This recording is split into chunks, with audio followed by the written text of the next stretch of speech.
کہ اسلام کی اصل تعلیمات پر جو پردے دور ملوکیت میں پڑ گئے تھے، اسلام کی اصل تعلیمات تو دور خلافت راشدہ کی تھی. اسلام کا آئیڈیل نظام تو وہ تھا کہ دور فاروقی میں سفیر آیا ہے ایران کا، اس نے پوچھا اینا ملککم، تمہارا بادشاہ کہاں ہے؟ اسے جواب ملا لیس لنا ملکن بل لنا امیرن، ہمارا کوئی بادشاہ نہیں ہے، ہمارا تو ایک امیر ہے، امیر المومنین ہے ہمارا. بھئی وہ کہاں ہے؟ کوئی محل نظر نہیں آ رہا ہے اس چھوٹی سی بستی کے اندر. وہ ہمارے فاروق رہتا کہاں ہے جس کے نام سے تھرا رہے ہیں شہنشاہوں کے ایوان، لرزہ طاری ہے جس کے نام سے، رہتا کہاں؟ بتایا گیا کہ بیت المال کے کچھ اونٹ گم ہو گئے تھے، ہمارا وہ خلیفہ ان کو تلاش کرنے باہر گیا ہوا. وہ کسی کو ساتھ لے کر گیا ہوگا کہ پہچان تو سکے. تو دیکھا کہ تھک گئے تھے حضرت عمر فاروق، صبح سے تلاش میں تھے، اونٹ نہیں ملے، تھک گئے، دھوپ تیز ہو گئی، تو ایک جھاڑی کے ذرا سائے میں استراحت فرما رہے ہیں اپنا کوڑا اپنے سر کے نیچے رکھ کر. اس نے وہاں کھڑے ہو کر کہا اے عمر، تم انصاف کرتے ہو لہذا تمہیں کوئی خوف نہیں. ہمارے بادشاہ ظلم کرتے ہیں، ان کی جان کانپتی رہتی ہے، اونچی اونچی فصیلوں کے پیچھے بھی وہ لرزتے رہتے ہیں، انہیں باڈی گارڈز کی ضرورت ہے، ان کے لیے تو طرح طرح کی حفاظتوں کا سامان. یہ تھا نظام جو محمد عربی نے دیا صلی اللہ علیہ وسلم. دور ملوکیت میں تو پھر وہی ایوان سجے، وہی محل بنے، وہی چہیتی بیویوں کے لیے کروڑوں روپے کے مقبرے تعمیر ہوئے، محل بنے. جا کر دیکھ لیجئے الحمرا، دیکھ لیجئے جا کر محل. اب وہ محل ہیں لا یرا الا مساکنہم، وہ مسکن اور محل نظر آ رہے ہیں، ان میں رہ بسنے والوں کا نام و نشان مٹ گیا. لیکن یہ کہ دور بنو امیہ میں تو پھر بھی ابھی اس طرح کے محل نہیں بنے تھے. دور بنو عباس میں آ کر تو ملوکیت جو ہے اپنی پوری شدت کے ساتھ اور پوری تمام شان و شوکت کے ساتھ دوبارہ جو ہے ظاہر ہوئی. تو یہ اسلام کی تعلیم پر جو پردے پڑے ہیں، جو سرمایہ داری پھر آ گئی، جاگیرداری پھر آ گئی، بہانوں سے سود کو جائز کیا گیا، بیع مؤجل کے حوالے سے ہی سود کے لیے راستے کھول دیے گئے، یہ سارے جاگیریں دی جا رہی ہیں، یہ سارا کا سارا نظام آ گیا. ظاہر بات ہے جسے سعودی ماڈل درکار نہیں، جسے ایرانین ماڈل منظور نہیں، وہ اس ماڈل کو کیسے پسند کرے؟ ماڈل تو اگر چاہیے تو وہ تو خلافت راشدہ کا، اس کا کوئی عملی نمونہ دنیا میں آج نہیں. تو اقبال نے یہ کہا تھا کہ اگر ایسا ہو گیا، کاش کہ ایسا ہو جائے، تو ہمیں ایک موقع مل جائے گا کہ اسلام کی تعلیمات پر جو پردے دور ملوکیت میں پڑ گئے تھے انہیں ہٹا کر اسلام کے اصل رخ روشن دنیا کو دکھائیں. یہی بات قائد اعظم نے کہی تھی. ہمیں پاکستان اس لیے مطلوب ہے کہ عہد حاضر میں اسلام کے اصول حریت و اخوت و مساوات کا ایک نمونہ دنیا کے سامنے پیش کر سکے. یہ بات دوسری ہے، 45 برس بیت گئے شمسی حساب سے اور 46.5 برس بیت چکے ہیں قمری حساب سے، ابھی تو کہیں وہ مساوات اور حریت اور اخوت کہیں نظر نہیں آ رہی. وہ تو ایک قوم بھی کئی قومیتوں میں بٹ گئی، لسانی اور علاقائی اور صوبائی عصبیتوں کا دورہ ہے. ڈھونڈ اب اس کو چراغ رخ زیبا لے کر، وہ ایک قوم جو ہندوؤں کے مقابلے میں ایک قوم بن گئی تھی، اب تو وہ تحلیل ہو چکی، اس کا کوئی وجود ہی نہیں ہے. میں بہرحال اس مرثیے پر زیادہ وقت صرف نہیں کرنا چاہتا. اس وقت عرض یہ کرنا ہے، آج کے انسان کی اصل ضرورت ایک ماڈل. زبانی کلامی بات کوئی قبول نہیں کرے گا. خلافت راشدہ کی مدح کریں گے، وہ کہیں گے پدرم سلطان بود تو راجے، تم کیا ہو؟ اپنی شکل دیکھو، تم کیا ہو؟ تم تو ہم سے بدتر ہو. تمہارے ہاں ڈسکریمنیشن، سید زیادہ تو سید زیادہ ہے ہی ہے، اونچائی ہے، اخلاق کا کتنا ہی پست ہو، اور یہ مسلی یہ تو ہے ہی نیچ، چاہے اخلاق اور کردار میں کتنا ہی اونچا ہو جائے. یوں تو سید بھی ہو، مرزا بھی ہو، افغان بھی ہو، تم سبھی کچھ ہو، بتاؤ تو مسلمان بھی ہو. تمہارا تمدن، تمہاری تہذیب، تمہارا نظام بدترین نظام. بڑے پیارے اشعار کہے علامہ اقبال نے، کہلوائے تو ہیں ابلیس کی زبان سے، اصل میں اس کے پردے میں پیغام اپنا دیا ہے۔ اور ان کی یہ نظم جو ہے ابلیس کی مجلس شورا، ان کے انتقال کے بعد چھپی ہے، یہ آخری دور ہے ان کا۔ اس لیے میں کہا کرتا ہوں کہ اقبال کا پیغام اگر دیکھنا ہو امت مسلمہ کے نام، تو یہ نظم جو ہے ابلیس کی مجلس شورا، یہ ان کا آخری پیغام۔ یہ ظاہر بات ہے کہ وہ کوئی نبی تو نہیں تھے معاذ اللہ، عام انسان تھے، ذہنی ارتقاء کے مختلف مراحل سے گزرے ہیں، تو ان کا ارتقاء جہاں تک ہوا ہے اس کی آخری صورت جو ہے وہ نظمیں ہیں کہ جو ارمغان حجاز میں شامل ہیں۔ جانتا ہوں میں یہ امت حامل قرآن نہیں، ہے وہی سرمایہ داری بندہ مومن کا دین۔ جانتا ہوں میں کہ مشرق کی اندھیری رات میں بے ید بیضا ہے پیران حرم کی آستین۔ عصر حاضر کے تقاضاؤں سے ہے لیکن یہ خوف، یہ ابلیس کہہ رہا ہے، عصر حاضر کے تقاضاؤں سے ہے لیکن یہ خوف، ہو نہ جائے آشکارا شرع پیغمبر کہیں۔ الحذر، آئین پیغمبر سے 100 بار الحذر، حافظ ناموس زن، یہ ہے معاشرت، مرد آزماں مرد آفرین۔ موت کا پیغام ہر نوع غلامی کے لیے، نہ کوئی فغفور و خاکہ نہ گدائے رہنشی۔ کرتا ہے دولت کو ہر آلودگی سے پاک و صاف، منعموں کو مال و دولت کا بناتا ہے امین۔ اس سے بڑھ کر اور کیا فکر و عمل کا انقلاب، بادشاہوں کی نہیں اللہ کی ہے یہ زمین۔ یہ ہے انقلاب۔ چشم عالم سے رہے پوشیدہ یہ آئیں تو خوب، ابلیس کہہ رہا ہے نا، چشم عالم سے رہے پوشیدہ یہ آئیں تو خوب، یہ غنیمت ہے کہ خود مومن ہے محروم یقین۔ یہ ماڈل آج کے انسان کی اصل ضرورت ہے۔ اب میں آپ کو بتاتا ہوں نبی اکرم صلی اللہ علیہ وسلم نے یہ ماڈل دیا کہ نہیں دیا۔ حضور صلی اللہ علیہ وسلم کا یہ ماڈل آج دنیا کا ہر باشعور انسان یہ ماننے پر مجبور ہے کہ آئیڈیل ماڈل، بدترین دشمنوں نے اقرار کیا۔ ایم این رائے 1920 میں لیکچر دیا اس نے، ہسٹوریکل رول آف اسلام، لاہور میں دیا، وہ کتاب اب بھی بھارت میں چھپتی ہے۔ اس نے کہا کہ تاریخ انسانی کا عظیم ترین انقلاب وہ ہے جو محمد نے برپا کیا صلی اللہ علیہ وسلم۔ گاندھی نے 1937 میں جب پہلی مرتبہ ہندوستان میں انگریزوں نے ہمیں کچھ تھوڑی سی سیلف گورنمنٹ دینی شروع کی تھی، 35 کا ایکٹ جو ہے گورنمنٹ آف انڈیا ایکٹ 1935، اس کے نتیجے میں پھر الیکشنز ہوئے سن 36 میں، اور پھر وزارتیں بنی اور پورے ہندوستان میں کانگریس کی وزارت۔ ہریجن میں مقالہ لکھا گاندھی نے اور اپنے ان وزیروں کو کہا، ہدایت کی کہ ابو بکر اور عمر کے ماڈل کو سامنے رکھنا۔ میں تمہارے سامنے ابو بکر اور عمر کی مثال پیش کروں۔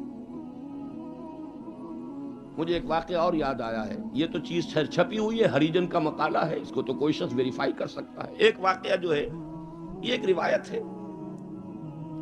میں جب پہلی مرتبہ حیدرآباد دکن گیا تھا، یہ آج سے کوئی 10 سال پہلے کی بات ہے، وہاں ایک مولانا ابوالکلام آزاد انسٹیٹیوٹ ہے، اس میں میری ایک تقریر تھی، کھچا کھچ بھرا ہوا ہال۔ ایک صاحب جو گورنر رہے تھے، پرانے کانگریسی بوڑھے 80 برس کی عمر کے گورنر رہے تھے بہار کے، بھی نام مجھے اس وقت ذہن سے اتر گیا ہے، وہ ان کی صدارت تھی۔ وہاں میں نے تقریر کی مولانا ابوالکلام آزاد مرحوم کے ایک زندگی کے بارے میں، اب اس کا تفصیل میں یہاں بیان نہیں کروں گا۔ تو ایک صاحب جو وہاں ریٹائر ہوئے تھے عثمانیہ یونیورسٹی سے as head of the political science department, وہ مجھ سے ملے۔ انہوں نے ایک تو مجھے یہ کہا کہ آج تک ابوالکلام کے بارے میں اگرچہ میں نے 20 لوگوں کو پی ایچ ڈی کرا دی ہے مولانا ابوالکلام آزاد کی زندگی اور ان کے خیالات، افکار، نظریات، ان پر 20 کو میں نے پی ایچ ڈی کرائی ہے اپنی نگرانی میں، لیکن اتنا کلیئر کانسیپٹ میرے سامنے ابوالکلام کا آج تک نہیں تھا۔ اور وہ 2 جملے میں بیان کر دیتا ہوں۔ میں نے یہ کہا کہ ابوالکلام کی زندگی کے 2 دور تھے، 1912 سے لے کر کا اور 1920 تک کا ابوالکلام، یہ تسلسل تھا تحریک شہیدین کا. سید احمد بریلوی رحمت اللہ علیہ اور شاہ اسماعیل شہید رحمہ اللہ، ان کی جو تحریک جہاد تھی اس کا معنوی تسلسل ہے ابوالکلام الہلال اور البلاغ والا ابوالکلام. لیکن پھر 1920 میں اس نے ہمت ہار دی، ماحول سے تعاون نہیں ملا، مخالفت ہوئی علماء کی طرف سے. اس کھاتے کو بند کر کے حزب اللہ کا کھاتا، حکومت الہیہ کے قیام کی جد و جہد، یہ چیپٹر کلوز کیا ابوالکلام. 1920 سے لے کر اور پھر 1958 تک، اپنے انتقال تک کا یہ جو دور ہے ابوالکلام کا، یہ ہے 1857 کی جنگ آزادی کا تسلسل.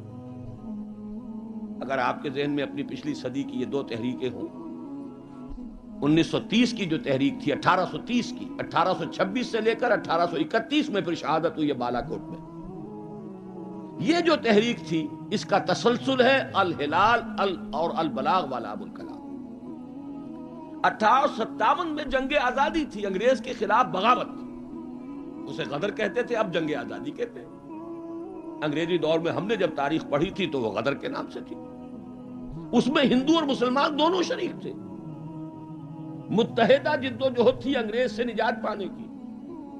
تو ابوالکلام کی 1920 کے بعد سے لے کر باقی زندگی جو ہے وہ در حقیقت مانوی تسلسل ہے اس جنگ آزادی کا جو 1857 میں لڑی گئی اور ناکام ہو گئی. ناکام تو وہ بھی ہو گئی، تحریک شہیدین بھی ناکام، 1857 کی جنگ آزادی بھی ہو گئی. بہرحال انہوں نے ایک بات تو یہ بتائی، اور مجھے اصل میں جو یاد آیا تھا معاملہ وہ ان کے ایک اور قول کا تھا. 1917 میں وہ کہتے ہیں کہ میں علی گڑھ میں پڑھتا تھا. اس وقت تک وہ صرف ایک کالج تھا، ابھی یونیورسٹی نہیں بنا تھا، اور ہاسٹل میں رہتا تھا. تو ایک روز شور مچ گیا، گاندھی جی آئے، گاندھی جی آئے، گاندھی جی آئے. گاندھی ابھی نئے نئے آئے تھے ساؤتھ افریقہ سے، اور وہ گویا کہ انڈیا کے پولیٹیکل ہورائزن پر ابھی وہ ایک رائزنگ سن کی حیثیت سے تھے. شور مچ گیا، گاندھی جی آئے، گاندھی جی آئے. خیر وہ ہم نے ان کو گھیر لیا، کہا کچھ خطاب کیجیے. ان کا خطاب نہیں، میں تو صرف دیکھنے آیا تھا. اور وہ گیا تھا، پہلے حاضری دی تھی سر سید کے قبر پر. پھر اس نے کہا میں آپ لوگوں کو ایک تو خوشخبری دیتا ہوں، آپ کے کالج کے یونیورسٹی بننے کا فیصلہ ہو گیا ہے، چارٹر آپ کی یونیورسٹی کا منظور ہو گیا ہے. آپ کو معلوم نہیں ہوگا، میں آپ کو خوشخبری دے رہا ہوں. لیکن ایک بات میں آپ سے اور کہتا ہوں، لوگ ہم گوش ہو گئے. اگر آپ کا کالج یا آپ کی یونیورسٹی ایک عمر پیدا کر دے تو بہت بڑا احسان ہوگا نو انسان. لیکن مجھے یقین ہے آپ عمر پیدا نہیں کر سکتے، اس لیے کہ میں آپ کے ہاسٹلوں میں چکر لگا چکا ہوں. وہاں قالین بچھے ہوئے ہیں، وہاں عیش اور آسائش کے سامان ہیں. اس ماحول میں عمر پروان نہیں چڑھتا. میں یہ سمجھتا ہوں کہ علامہ اقبال نے جو اشعار لکھے ہیں شاید یہ واقعہ ہی ہو کہ جو اس کی تحریک بنا ہو. تیرے صوفے ہیں افرنگی، تیرے قالی ہیں ایرانی، لہو مجھ کو رلاتی ہے جوانوں کی تن آسانی. تو معلوم ہوا کہ یہ عمر کا وہ مقام گاندھی کی نگاہ میں تھا. اور پھر سن 1937 میں 20 برس بعد وزیروں کو کہا ہے کہ ابو بکر اور عمر کو اپنے سامنے ماڈل کی حیثیت سے رکھو. ایچ جی ویلز نے کہا ہے اگرچہ حضور کی ذاتی زندگی پر، خاص طور پر ازدواجی زندگی پر بڑے رقیق حملے کیے، لیکن پھر اس نے جب حجۃ الوداع کے ذکر پر آتا ہے concise history of the world میں، اس کا پرانا آپ کو کوئی ایڈیشن تلاش کرنا ہوگا، نئے ایڈیشن میں سے یہ پیسیجز نکال دیے ہیں نئے ایڈیٹرز نے. لیکن یہاں کی یونیورسٹی سے میں نے نکلوا کر ایک دفعہ ویریفائی کیا تھا، چونکہ مجھے تو بہت پرانے یہ الفاظ یاد تھے، لیکن پھر میں نے انہیں تازہ کیا کراچی یونیورسٹی کی لائبریری سے. اس میں وہ لکھتا ہے، وہ حضور کے خطبے کے الفاظ نقل کر کے، لا فضل لعربی علی عجمی ولا لعجمی علی عربی ولا لاحمر علی اسود ولا لاسود علی احمر الا بالتقوی کلکم بنو آدم وآدم من تراب. اس کا ترجمہ دے کر پھر لکھتا ہے کہ اگرچہ ہیومن فریٹرنیٹی، فریڈم اور ایکویلٹی کے سرمنز تو پہلے بھی بہت کہے گئے تھے، جیزس آف نزارت کے ہاں، حضرت مسیح کا تذکرہ کر رہا ہے، جیزس آف نزارت کے ہاں بھی سرمنز تو بہت ہیں، لیکن یہ ماننا پڑتا ہے کہ تاریخ انسانی میں پہلی مرتبہ محمد نے ان اصولوں پر ایک معاشرہ قائم کر کے دکھایا. اس سے بڑا ٹریبیوٹ کیا ہوگا؟ اور دشمن ہے، ذاتی اعتبار سے حملے کر رہا ہے، رقیق حملے کر رہا ہے، استہزاء کر رہا ہے یہ تعدد ازدواج کا، لیکن یہ بات ماننے پر مجبور ہے کہ انسانی تاریخ میں پہلی مرتبہ انسان کی حریت، اخوت اور مساوات کے اصولوں پر مبنی ایک نظام قائم کیا محمد صلی اللہ علیہ وسلم. اور نوٹ کیجئے یہی 3 الفاظ قائد اعظم نے استعمال کیے تھے. ہم پاکستان اس لیے چاہتے ہیں کہ عہد حاضر میں اسلام کے اصول حریت و اخوت و مساوات کا ایک نمونہ دنیا کو دکھا. اسی طرح پھر ڈاکٹر مائیکل ہارٹ کی دی 100 مشہور کتاب ہے.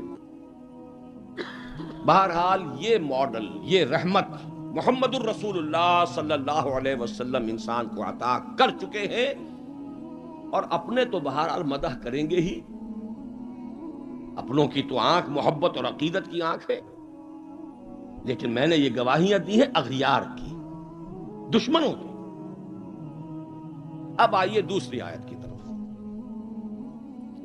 لقد کان لکم فی رسول اللہ اسوۃ حسنہ. یہاں خطاب ہو رہا ہے تمہارے لیے اللہ کے رسول کی زندگی میں، اللہ کے رسول کی شخصیت میں ایک عمدہ نمونہ ہے. پہلے تو غور کیجئے لکم سے مراد کیا ہے. یہاں خطاب مسلمانوں سے ہے، یہاں پوری نوع انسانی سے نہیں ہے. یہ فرق ہے، نوٹ کر لیجئے. پہلی آیت کے مقابلے میں خطاب کا رخ اس آیت میں یہ محدود ہے، مسلمانوں کی طرف خطاب. اے مسلمانوں، تمہارے لیے رسول کی شخصیت میں ایک عمدہ نمونہ ہے. آپ کہیں گے کس دلیل سے یہ کہہ رہے ہیں؟ اسی آیت کا جو دوسرا ٹکڑا ہے وہ عام طور پر پڑھا نہیں جاتا. لقد کان لکم فی رسول اللہ اسوۃ حسنۃ لمن کان یرجو اللہ والیوم الآخر وذکر اللہ کثیرا. اس شخص کے لیے اسوہ ہے حضور کی زندگی اور شخصیت جو 3 شرطیں پوری کرے. جیسے کہ قرآن مجید خود اپنے بارے میں کہتا ہے ہدی للناس شہر رمضان الذی انزل فیہ القرآن ہدی للناس وبینات من الہدی والفرقان. لیکن سورہ بقرہ ہی کے شروع میں کہتا ہے ہدی للمتقین. ستیارتھ پرکاش کے مصنف نے سوامی دیانند سرسوتی نے تو اعتراض کیا تھا اس پر. 14واں باب، بدنام زمانہ 14واں باب یاد ہوگا. اس کا حل کیا ہے اس اشکال کا؟ قرآن اپنی جگہ ہدایت ہے پوری نوع انسانی کے لیے تا قیام قیامت، لیکن اس سے استفادہ وہی کرے گا جس میں استفادے کی پیاس اور طلب. پیاس ہی نہیں، بہترین مشروب رکھ دیجئے، پیے گا نہیں انسان. بھوک نہیں، بیماری کی وجہ سے ذائقہ منہ کا خراب ہے. آپ نے دیکھا ہوگا ماؤں کو بیچاریاں بچوں کی کیسی کیسی خوش آمدیں کرتی ہیں، بیٹے کچھ کھا لو، یہ کھا لو، وہ کھا لو، یہ، لیکن اس کا منہ کا ذائقہ بگڑا ہوا کچھ نہیں کھاتا، بھوک مری ہوئی ہے کچھ نہیں کھاتا. تو جس میں ہدایت کی طلب نہیں ہوگی قرآن اس کو ہدایت نہیں دے گا. اپنی جگہ ہدی للناس، استفادے کے لیے شرط ہے، پیاس ہو طلب ہو تب. اسی طرح حضور کی زندگی اسوہ کاملہ، اپنی جگہ مکمل ہر اعتبار سے، لیکن اس سے استفادہ کرنے کے لیے 3 شرطیں ہیں. لقد کان لکم فی رسول اللہ اسوۃ حسنۃ لمن کان یرجو اللہ والیوم الآخر وذکر اللہ کثیرا. اس کے لیے اسوہ ہے کہ جو اللہ سے ملاقات کا امیدوار ہے، یوم آخرت پر یقین رکھتا ہے، حساب کتاب کا یقین ہے، اور اللہ کا ذکر کرتا ہو کثرت کے ساتھ، اس کے لیے اسوہ. بہت اہم ہے یہ نقطہ جو عام طور پر اس آیت کا دوسرا ٹکڑا جو ہے وہ سنایا ہی نہیں جاتا. لقد کان لکم فی رسول اللہ اسوۃ حسنۃ لمن کان یرجو اللہ والیوم الآخر وذکر اللہ کثیرا. اللہم ربنا اجعلنا منہم، اے اللہ ہمیں ان لوگوں میں شامل فرما جو ان 3 شرطوں کو پورا کر کے اور محمد الرسول اللہ صلی اللہ علیہ وسلم کی اسوہ حسنہ سے استفادہ کر سکے۔ اب نوٹ کیجئے حضور کا یہ اسوہ نمونہ کس کس پہلو سے ہے۔ اس میں بھی ذرا 3 مراحل آئیں گے۔ سب سے پہلے یہ کہ ایک فرد کی حیثیت سے اسوہ کاملہ، خاص طور پر میرے نزدیک تو یہ سیرت النبی کا اعجاز ہے، معجزہ ہے۔ اگرچہ حضور کا سب سے بڑا معجزہ قرآن ہے، لیکن خود اپنی جگہ پر سیرت النبی معجزہ ہے۔ کس معنی میں؟ انسان کی جتنی حیثیتوں کا آپ تصور کر سکتے ہیں ان تمام حیثیتوں میں اسوہ موجود ہے محمد الرسول اللہ صلی اللہ علیہ وسلم۔ باپ کی حیثیت سے اسوہ موجود، حضرت مسیح کی زندگی میں تو نہیں، انہوں نے شادی نہیں کی۔ شوہر کی حیثیت سے اسوہ موجود، خسر کی حیثیت سے اسوہ موجود، حضرت علی کے خسر ہے کہ نہیں، حضرت عثمان کے خسر ہے یا نہیں۔ داماد کی حیثیت سے اسوہ موجود، حضرت ابوبکر حضرت عمر کے داماد ہے کہ نہیں۔ پھر ذرا غور کیجئے، داعی کی حیثیت سے اسوہ، مبلغ کی حیثیت سے اسوہ، معلم کی حیثیت سے اسوہ، مربی اور مزکی کی حیثیت سے اسوہ، امام مسجد کے اعتبار سے اسوہ، خطیب مسجد کے اعتبار سے اسوہ، پھر میدان جنگ میں سپہ سالار کی حیثیت سے اسوہ، قاضی القضات کی حیثیت سے اسوہ، اور صدر مملکت کی حیثیت سے اسوہ۔ کون سی زندگی کا گوشہ رہ گیا؟ اتنی گمبھیر زندگی کا واقعہ یہ ہے کہ کوئی اور دنیا میں مثال آپ نہیں دے سکتے، اتنی جامع زندگی۔ یہی بات ہے جو ڈاکٹر مائیکل ہارٹ نے تو یہی بات تو کہی ہے۔ He is the only person supremely successful in both the religious and secular fields۔ باقی عظیم شخصیتیں ایسی ہیں یا مذہب و اخلاق اور روحانیت کے میدان میں بلند نظر آئیں گی تو دنیا اور سیاست اور مملکت اور ریاست اور سپہ سالاری میں زیرو۔ گوتم بدھ کا ادھر اونچا مقام ہے، ادھر زیرو۔ حضرت مسیح کا ادھر اونچا مقام، ادھر زیرو۔ حضرت مسیح ابھی آئیں گے، دوسرا میدان بھی، اس میں بھی ان کی جولانیاں ہوں گی، لیکن اس وقت تک دنیا جس مسیح سے واقف ہے ان کی زندگی میں تو دوسرا کھاتا ہی نہیں ہے، کھانا کھلا ہی نہیں۔ اور ادھر آئیے، سکندر اعظم کہاں میکڈونیا سے چلا ہے اور بیاس تک پہنچ گیا ہے 3 سال کے اندر اندر، لیکن روحانیت اور مذہب اور اخلاق کے معاملے میں زیرو سے کام نہیں چلتا، کوئی مائنس ویلیو لانی پڑے گی۔ اسی طرح اٹیلا، اسی طرح چنگیز خان۔ ایک ہی شخصیت ہے، the only person supremely successful in both the fields, گویا کہ ہر اعتبار سے اسوہ کاملہ۔ یہاں بھی ایک نقطہ ذرا سی ڈائگریشن ہے۔ ایک پہلو ایسا ہے انسانی زندگی کا جس میں حضور اس کا کی شخصیت یا آپ کی سیرت اسوہ نہیں ہے۔ آدمی چونک جائے گا، اسے شاید توہین پر محمول کرے، لیکن ہے۔ اور وہ شخصیت کا پہلو ہے ایک عورت کی حیثیت سے، بیوی کے لیے اسوہ، ماں کے لیے اسوہ، کہاں سے آئے گا؟ آخر آدھی انسانیت ہے، نصف بہتر حیات آپ تو کہتے ہیں، دی بیٹر ہاف، اس کے لیے اسوہ، اس کی نسوانی زندگی کے اعتبار سے اسوہ کا۔ دیکھیے یہی نقطہ ہے، نوٹ کر لیجئے، دل پر لکھ لیجئے۔ یہی وجہ ہے کہ جس سورہ مبارکہ میں یہ آیت آئی ہے لَقَدْ كَانَ لَكُمْ فِي رَسُولِ اللَّهِ أُسْوَةٌ حَسَنَةٌ، اسی میں فرمایا گیا اے نبی کی بیویوں تمہیں اسوہ بننا ہے پوری نوع انسانی۔ یا نساء النبی لستن کاحد من النساء، اے نبی کی بیویوں تم عام عورتوں کے مانند نہیں۔ نبی کی زندگی میں جو خلا ہے، اس لیے کہ وہ مرد ہے، اسوہ کے اعتبار سے جو خلا رہ گیا ہے اسے تمہیں پر کرنا ہے۔ انما یرید اللہ لیذھب عنکم الرجس اہل البیت ویطہرکم تطہیرا، اللہ چاہتا ہے کہ تم سے ہر طرح کی گندگی آلائش کو خوب دھو کر پاک کر دے، تطہیر جتنا کہ تطہیر کا حق ہے بتمام و کمال تمہاری شخصیتوں میں پورا ہو جائے، اس لیے کہ تم پوری امت کے لیے، نوع انسانی کے لیے اسوہ کی وہ کمی کہ جو سیرت محمدی میں ہے صلی اللہ علیہ وسلم، اس خلا کو پر کرنے والی بنو گی۔ بہرحال انفرادی حیثیت میں گمبھیر ترین اسوہ حضور کی زندگی میں موجود، اسی کا ایک رخ اور بھی ہے انفرادی زندگی کا، اور وہ ہے اخلاقیات۔ حضور کا اپنا قول ہے، انما بعثت لاتمم مکارم الاخلاق، مجھے اس لیے بھیجا گیا ہے، مبعوث کیا گیا ہوں تاکہ اخلاق کی بہترین جو بلندیاں ہیں ان کی تکمیل کر دوں، اتمام کر دوں۔ اس کا مفہوم کیا ہے، اس کو سمجھ لیجیے۔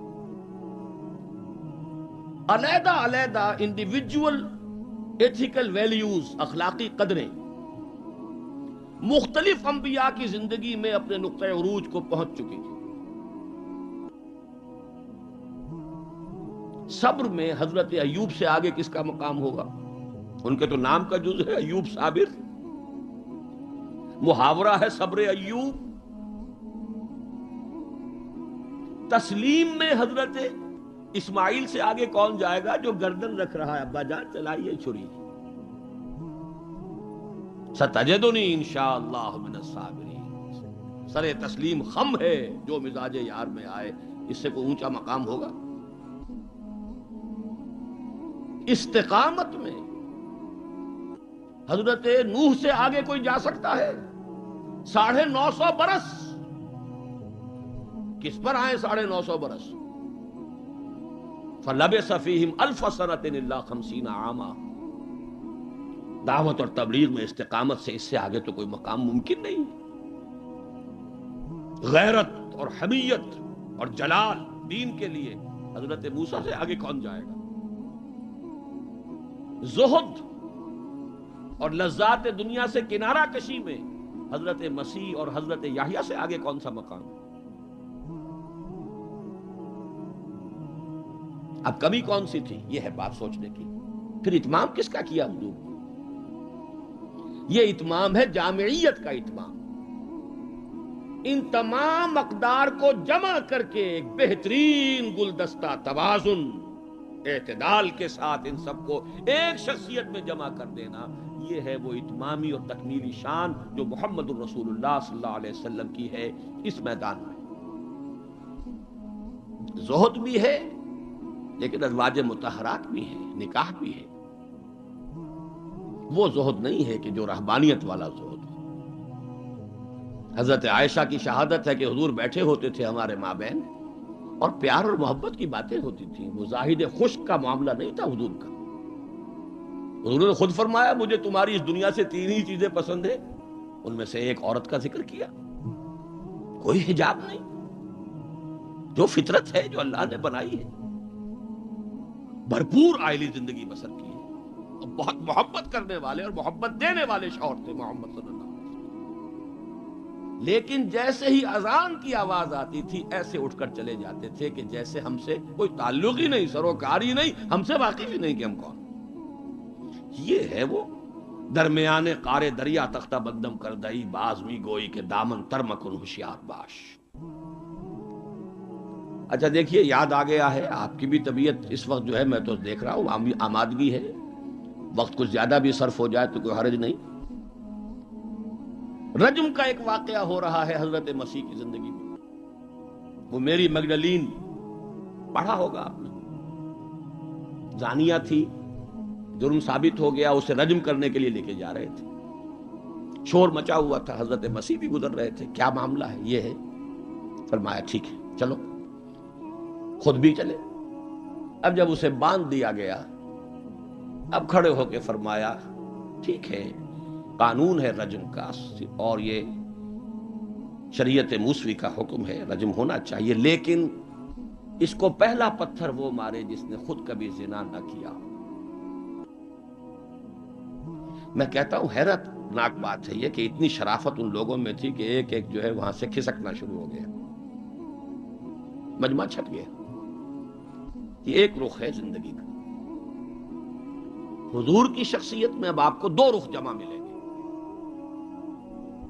وہ غامدیہ خاتون آئی ہے اور اس نے کہا حضور مجھ سے وہ خطا ہو گئی ہے، مجھے پاک کر دی۔ حضور نے پوچھا کہ کہیں کوئی حمل تو نہیں ہے؟ جی حمل بھی ہے۔ تو جاؤ، جرم تمہارا ہے، اس جان کا کیا جرم ہے جو تمہارے پیٹ میں ہے؟ وضع حمل کے بعد آنا۔ اب آئی ہے وہ وضع حمل کے بعد، بچہ گود میں ہے۔ حضور وہ مرحلہ طے ہو گیا، اب مجھے پاک کر دیجئے، رجم کر دیجئے، میں پاک ہو جاؤں، دنیا کی سزا میں بھگت لوں گی، آخرت میں اللہ مجھے بچا۔ فرمایا ابھی تو اس بچے کی زندگی تمہارے ساتھ وابستہ ہے، جاؤ دودھ پلاؤ۔ کچھ دنوں کے بعد پھر آئی ہے، بچے کے ہاتھ میں روٹی کا ٹکڑا ہے، کھا رہا ہے۔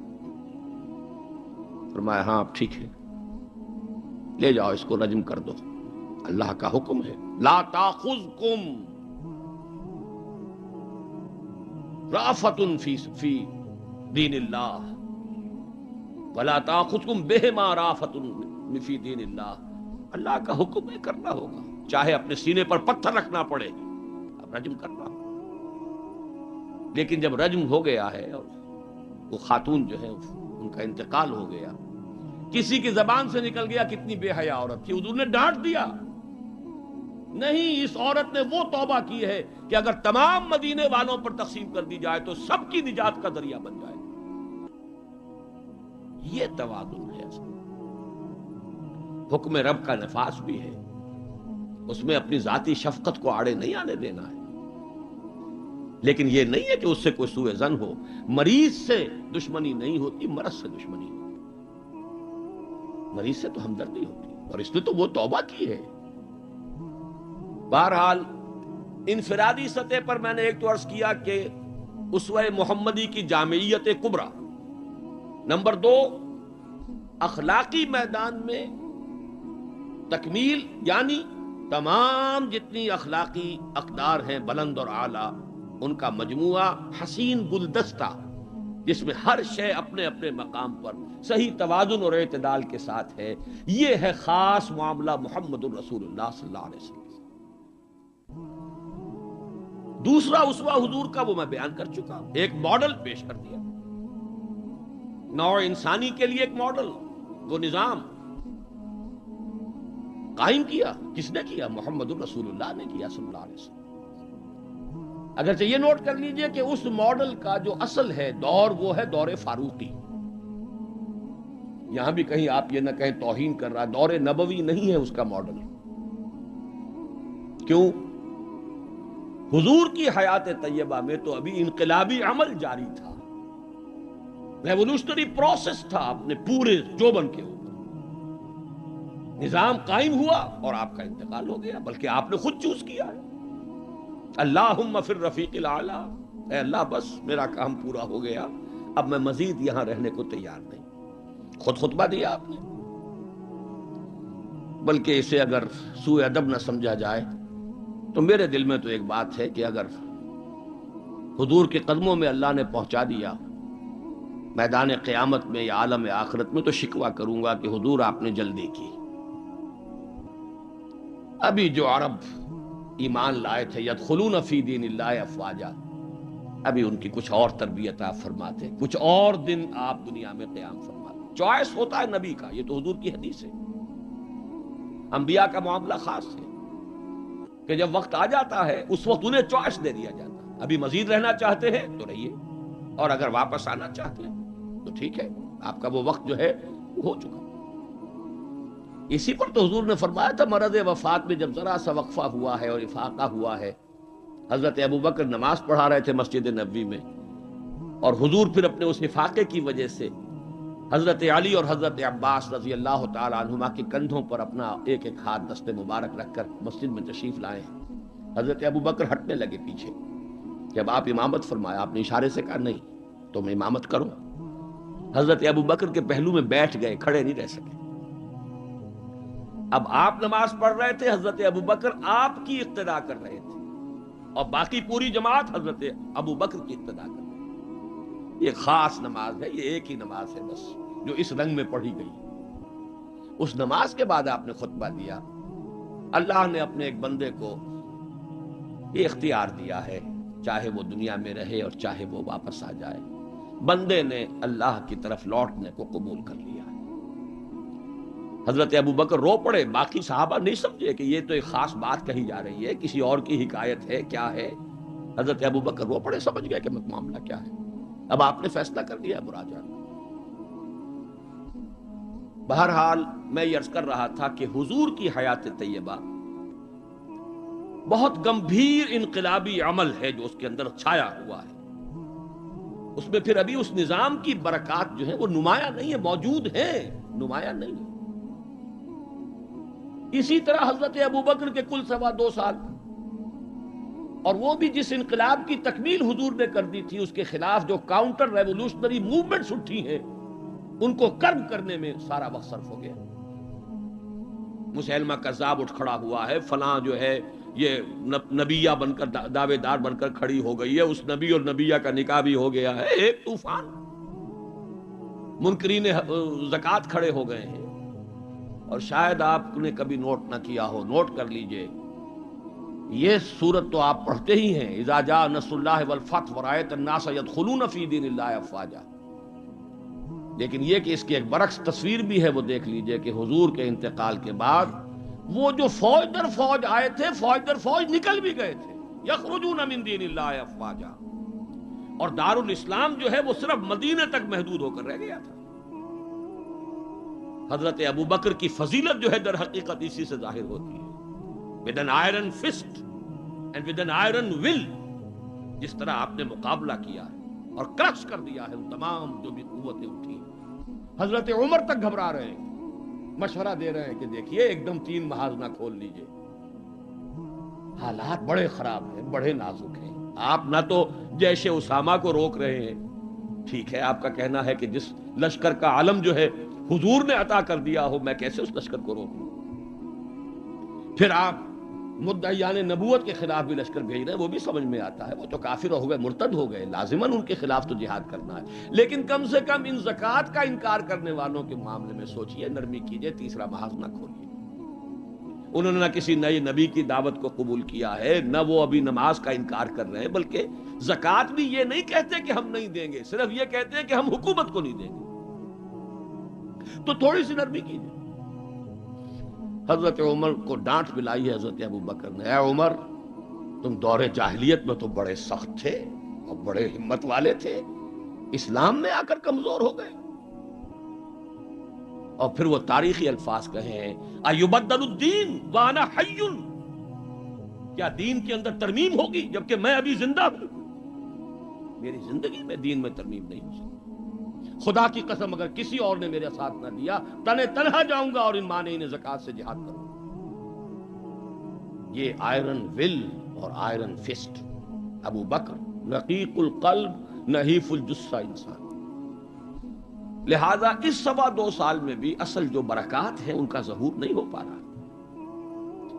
اصل میں جسے انگریزی میں آپ کہتے ہیں للی ان بلوم، یہ گلاب کا پھول پوری طرح کھل کر جو سامنے آیا ہے، وہ دور فاروقی ہے رضی اللہ تعالی عنہ. اس کی وہ شانیں ہیں. وہ سفیر کا واقعہ سنا چکا ہوں. حریت کا معاملہ دیکھیے کہ سعد ابن ابی وقاص کے بارے میں پرچہ نویس نے اطلاع دی ہے ایران سے. گورنر ہے ایران کے حضرت سعد ابن وقاص، اور گورنر اس لیے ہے کہ خود فاتح ایران ہیں. یہ ریوڑیوں کی طرح بٹی ہوئی گورنریاں نہیں ہیں کہ اس کو دے دو اس کو دے دو، جس کو چاہو دے دو. خود فاتح ایران سعد ابن ابی وقاص. اور آدمی کون ہے وہ؟ ایک ہی انسان ہے جس کے بارے میں حضور نے فرمایا، اے سعد تم پر میرے ماں باپ قربان. غزوہ احد میں جب نرغہ کیا ہے کفار نے اور حضور کو شہید کرنے کے لیے سرتوڑ کوشش کی ہے، اس وقت تیر اندازی کر رہے تھے حضرت سعد ابن ابی وقاص رضی اللہ تعالیٰ عنہ، یکی از عشرہ مبشرہ. اس وقت حضور نے کہا تھا تیر چلائے جاؤ اے سعد، تم پر میرے ماں باپ قربان. وہ سعد ہیں کہ پرچہ نویس نے اطلاع دی ہے کہ سعد نے اپنے گھر کے باہر ایک ڈیوڑی بنا لی ہے، دربان کھڑا کر دیا ہے، حضرت بلال کو بھیجا ہے، خط میں ڈانٹ دی ہے، لیکن بلال کو حکم تھا کہ پہلے جا کر ڈیوڑی کو آگ لگا دینا، پھر یہ خط دینا سعد کو.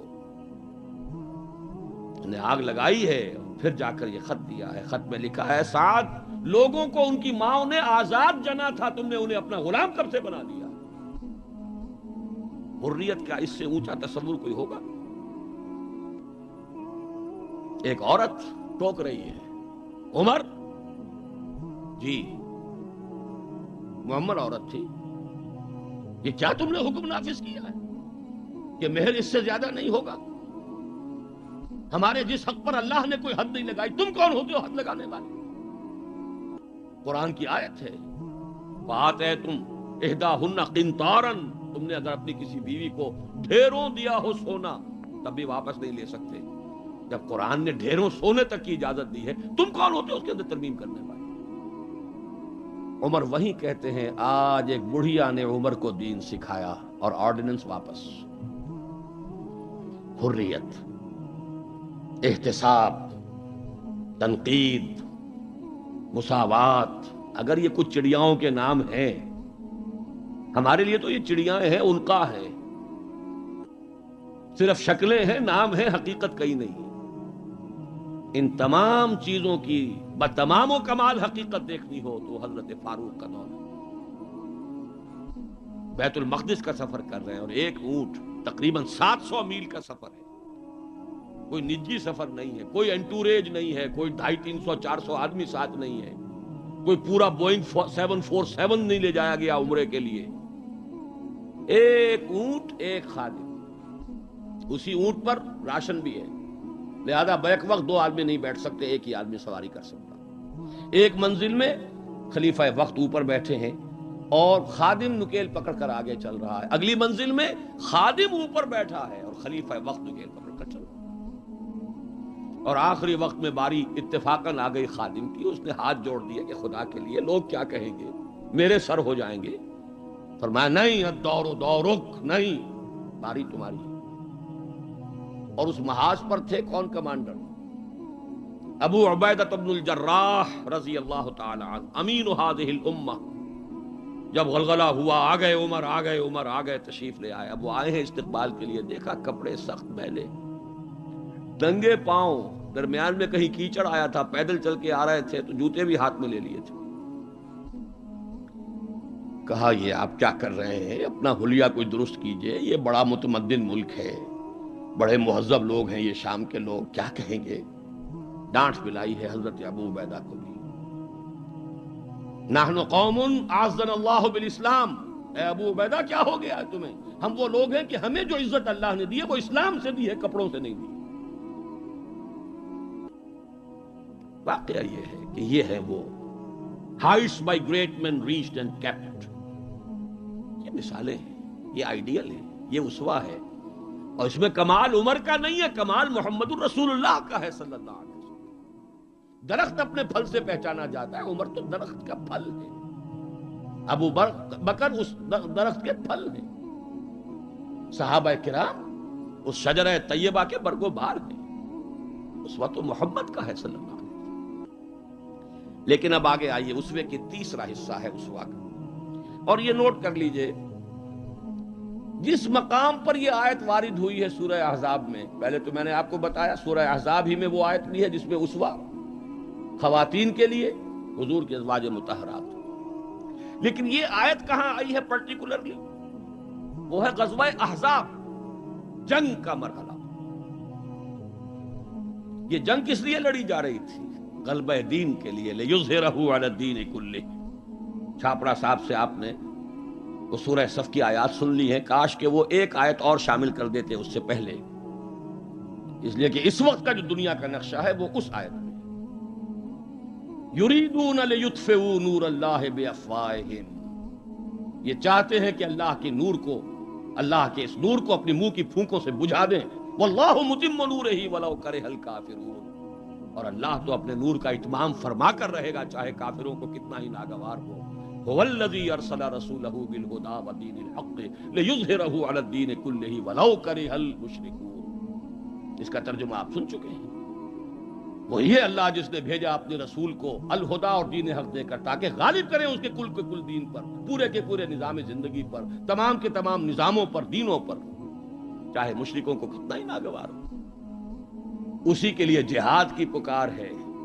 هل ادلکم علی تجارۃ تنجیکم من عذاب الیم تؤمنون باللہ ورسولہ وتجاہدون فی سبیل اللہ باموالکم وانفسکم. اسی کے لیے قتال کی ترغیب ہے. یہ اس پہلے حصے میں ہے. ان اللہ یحب الذین یقاتلون فی سبیلہ صفا کانہم بنیان مرصوص. تو حضور کا ایک اسوہ تو پوری نوع انسانی کے لیے ہے، وہ ماڈل جو آپ نے دکھا دیا، قائم کر کے نظام کی ایک مثال دنیا کے سامنے پیش کر دی.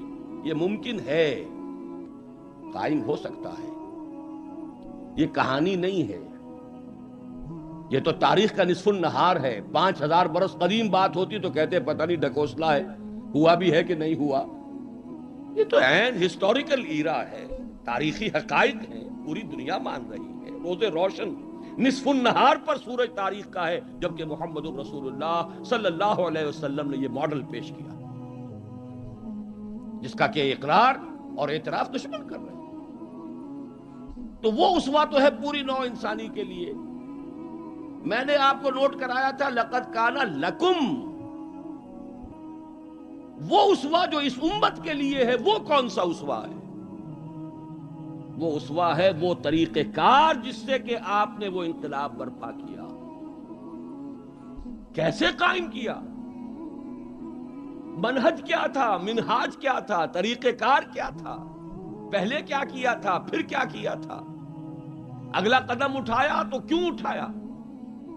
پہلے نہیں اٹھایا تو کیوں نہیں اٹھایا تھا؟ کیا سبب ہے کہ مکے میں حکم دیا جا رہا ہے چاہے تمہارے ٹکڑے اڑا دیے جائیں، تمہیں زندہ آگ کے اندر جلا دیا جائے، تب بھی تم ہاتھ نہیں اٹھاؤ گے؟ کفو ایدیکم، اپنے ہاتھ بندھے رکھو. نو ریٹیلیشن، نو ریونج، کوئی انتقام نہیں، کوئی قصاص نہیں. آئے گا وہ وقت جب تمہارے ہاتھ کھول دیے جائیں گے. نغمہ ہے بلبل شوریدہ تیرا خام، ابھی اپنے سینے میں اسے اور ذرا تھام. ابھی اپنے ہاتھ روکے رکھو، چاہے تمہارے جسم کے ٹکڑے کر دیے. کیا وجہ ہے؟ پھر کیا وجہ ہے؟ ہاتھ کھل گئے، کیوں کھل گئے؟ فیصلہ کن چیز کون سی تھی؟ ہاتھ بندھے ہوئے تھے تو کیوں بندھے ہوئے تھے؟ کھلے تو کیوں کھلے؟ کب کھلے؟ کس تبدیلی کی وجہ سے کھلے؟ کیا وجہ ہے کہ سن 6 میں صلح حدیبیہ کر رہے ہیں اور بظاہر گر کر اور دب کر رہے ہیں؟ ہر مسلمان کا خون کھول رہا ہے. حضرت عمر سے تو ضبط نہیں ہو سکا.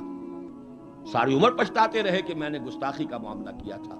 جو جا کر حضور سے کہا تھا کیا ہم حق پر نہیں ہیں؟ فرمایا ہاں ہم حق پر ہیں. تو پھر ہم دب کر صلح کیوں کر رہے ہیں؟ فرمایا میں اللہ کا رسول ہوں، وہی کر رہا ہوں جس کا مجھے حکم ہے. یہی بات حضرت علی نے کی جب سہیل ابن عمر نے کہا ہے کہ یہ معاہدہ جو لکھا جا رہا ہے صلح کی دستاویز، اس میں آپ کے نام کے ساتھ رسول اللہ کا لفظ نہیں ہوگا، اس لیے کہ دستاویز پر تو دونوں پارٹیز کے دستخط ہونے. اگر ہم آپ کو اللہ کا رسول مان لیں تو جھگڑا کائے گا؟ پھر ہم تو نہیں مانتے کہ آپ اللہ کے رسول ہیں. یہ معاہدہ ہوگا محمد ابن عبداللہ اور قریش کے مابین. وہی مسکرا کر بات فرمائی، تم مانو یا نہ مانو میں اللہ کا رسول ہوں، لیکن اے علی مٹا دو جو یہ کہہ رہا ہے، مان لو کہ لکھ دو محمد ابن عبداللہ. عرض کیا حضور یہ میں نہیں کر سکتا. غیرت و حمیت حضرت عمر میں ہے، حضرت علی میں ہے، کوئی فرق نہیں. کچھ فرق نہیں ان چاروں میں. معلوم ہوا ہے کرنیں ایک ہی سورج کی. اس اعتبار سے نوٹ کیجئے کہ خون کھول رہا ہے، اور خون کھولنے کی مثال میں آپ کو اب دیتا ہوں. ایک ایک شخص کا خون کھول رہا ہے، یہاں تک کہ ابو بکر کا خون کھول رہا ہے. یہ دوسری بات ہے، ضبط اتنا ہے کہ بولے نہیں. کیسے معلوم ہوا کہ خون کھول رہا تھا ابو بکر کا بھی؟ جب صلح ہو گئی حضور نے فرمایا مسلمانوں اب احرام کھول دو، جو ہدی کے جانور ہیں یہیں ذبح کر دو. کوئی نہیں اٹھا. دوسری مرتبہ فرمایا مسلمانوں اٹھ جاؤ، اٹھو، اب جو ہو گیا صلح ہو گئی ہے، احرام کھول دو. کوئی نہیں اٹھا. ابو بکر بھی نہیں اٹھے، ایک آدمی نہیں اٹھا. تیسری مرتبہ پھر کہا. آپ حیران ہوں گے کہ یہ صحابہ کا یہ واقعہ، حضور کا حکم، اس کی ایک توجیہ ہے وہ میں بعد میں عرض کروں گا، لیکن پہلے واقعہ کیا ہے اس کو سمجھیے۔ دل گرفتہ ہو کر حضور اپنے خیمے میں گئے، ناراض ہو کر، دل گرفتہ۔ حضرت ام سلمہ تھا ساتھ تھی رضی اللہ تعالیٰ، بڑی مدبر خاتون، بہت مدبر خاتون۔ جا کر کہا ہے کہ مسلمانوں کا یہ حال ہے سب کا، میں نے 3 مرتبہ کہا ہے، کوئی نہیں اٹھ رہا۔ حضرت ام سلمہ نے مشورہ دیا، حضور آپ کسی سے کچھ کہیے نہیں، اپنا احرام کھول دیجئے، قربانی دیجئے۔ اب آئے ہیں، آ کر اپنا احرام کھول دیا، قربان، اب سب اٹھ گئے، سب نے قربانیاں دے دی۔ میرے ذہن میں اس کی تعویل یہ ہے کہ لوگ منتظر تھے، اسے کہا جاتا ہے فلسفے میں حالت منتظرہ، پتہ نہیں حضور ہمارا امتحان تو نہیں لے رہے، یہ احرام کیسے کھول دے بغیر عمرہ کیے، یہ کوئی اللہ اور اس کے رسول کی طرف سے ہماری غیرت و حمیت کا امتحان تو نہیں ہے۔ اس سسپینس میں تھے، جب دیکھا کہ حضور نے تو کھول دیا احرام، قربانی دے دی، اب گویا کہ کوئی شک اور شبہ کی بات نہیں رہی کہ یہی منشاء نبوت ہے، یہی حکم ہے، لہذا کوئی ایک بھی نہیں تھا کہ جو پیچھے رہ گیا۔ لیکن میری گفتگو اس وقت اس مرحلے پر تھی کہ قابل توجہ ہے یہ بات، 2 سال قبل سن 6 میں حضور صلی اللہ علیہ وسلم بظاہر گر کر دب کر صلح کر رہے ہیں، اور 2 سال کے بعد قریش کا سردار آ کر ابو سفیان خوش آمدیں کر رہے ہیں، اس لیے میں ادب کا اس سے نام دوں گا کہ ایمان لے آئے بعد میں، صحابی ہے، خدا کے لیے ہماری طرف سے خطا ہوئی ہے، ہمارے ایک قبیلے نے، ہمارے حلیف قبیلے نے صلح کو توڑا ہے، رینیو کر دیجئے، دوبارہ وہ ٹریٹی ہو جائے، دوبارہ معاہدہ ہو جائے۔ حضور نہیں سن رہے، سفارشیں کرا رہے ہیں، حضرت علی سے کرا رہے ہیں، فلاں سے کرا رہے ہیں، خدا کے لیے سفارش کرو، منواؤ۔ ابو سفیان بڑے مدبر انسان، انہیں پتا تھا اب ہمارے اندر طاقت نہیں ہے، اب ہم مقابلہ نہیں کر سکتے محمد کا۔ 2 برس جو حضور کو مل گئے، اس میں جو آپ نے پھر اپنی دعوت اور جو تنظیم اور تربیت کے مراحل جس تیزی کے ساتھ آگے بڑھائے ہیں،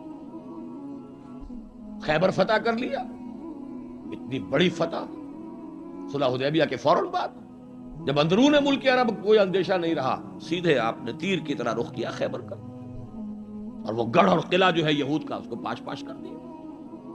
اب طاقت اتنی ہو چکی تھی کہ ابو سفیان کو معلوم تھا we are no match to Muhammad now صلی اللہ علیہ وسلم۔ اس لیے بلکہ اس میں بھی واقعہ سن لیجئے، حضرت ام حبیبہ ابو سفیان کی بیٹی ہے، حضور کے نکاح میں ہے، معلوم ہوا کہ this is the nearest approach، اس سے زیادہ سفارش اور کون سی ہوگی، اپنی بیٹی جو ہے خود نبی کے گھر میں، بڑی امیدیں لے کر گئے ہوں گے ابو سفیان۔ حضرت ام حبیبہ کے حجرے میں جب گئے، چارپائی پر بیٹھنے لگے تھے، انہوں نے کہا ابا جان ذرا ٹھہریے، بستر بچھا ہوا تھا اس کو طے کر دیا، کہا اب بیٹھیے۔ اب یہ قریش کا سردار، مکے کا چیف، پوچھتے ہیں بیٹی یہ بستر میرے لائق نہ تھا یا میں اس بستر کے لائق نہ تھا؟ فرمایا ابا جان آپ اس بستر کے لائق نہیں ہیں، یہ محمد الرسول اللہ کا بستر ہے، آپ مشرک ہیں، کافر ہیں، نجس ہیں۔ تو میں یہ کہا کرتا ہوں کہ کیا ان کو خیال رہا ہوگا کہ اب کیا سفارش کے لیے اس بیٹی سے کہے جن کا معاملہ، جس کا طرز عمل یہ ہے۔